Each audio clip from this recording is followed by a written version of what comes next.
Ada contoh kasus seorang syekh di Yaman, mungkin saya pernah ceritakan dulu, saya di sini memang belum, tapi waktu itu kalau tidak salah di Al-Azhar atau sebelumnya di masjid yang sebelumnya ya. Tapi intinya ada seorang syekh di Yaman didatangi oleh seseorang pengusaha dari Jakarta, dia datang dengan anak perempuannya pakai cadar, datang di Yaman. Duduk ngobrol-ngobrol, terus syekh ini menghormati mereka, berikan tempat, transportasi, segalanya. Intinya si saudagar ini, pedagang dari Jakarta ini sangat terkesan dengan anak perempuannya bagaimana pelayanan diberikan oleh syekh. Syekh ini orang mampu di Yaman. Lalu mereka undang ke Jakarta. Datanglah ringkas cerita syekh di Jakarta. Begitu tiba di Jakarta, gitu kan, dikatakan ini pedagangnya bilang, maaf syekh saya nggak bisa datang jemput, tapi anak saya akan jemput. Ternyata dia ini orang awam, bukan orang paham agama, dan anaknya pakai cadar waktu itu hanya karena melihat tradisi orang di Yaman gitu. Datang, dia bilang anak saya perempuan yang itu hari ketemu Anda yang akan jemput. Syekhnya ini tangkap mungkin seperti di Yaman. Kalaupun ada satu perempuan yang datang maka akan rame-rame satu mobil gitu kan, banyak orang.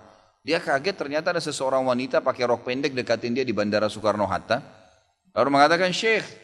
Syekhnya balik, siapa ini tiba-tiba panggil pakai rok pendek ini. Syekhnya balik sepintas, iya. Dia bilang, saya syekh yang datang ke Yaman kemarin. Gitu kan. Ringkas cerita kata syekhnya, di mana ayah kamu? Kamu siapa nih? Ya, saya si Fulana yang datang kemarin. Syekhnya diam. Kemudian naik di mobil. Ternyata di mobil pun pada saat itu syekhnya kita tidak tahu alamat, tidak tahu apa-apa, naik. Ternyata anak perempuan ini dan hanya ada satu orang saja di mobil. Jadi bertiga di mobil. Pulang menuju ke rumah. Ringkas, pas tiba di rumah disambut oleh si pedagang ini. Ringkas cerita kata syekhnya pas mau duduk dia bilang sebentar. Sebelum saya duduk kata syekhnya, saya mau tanya.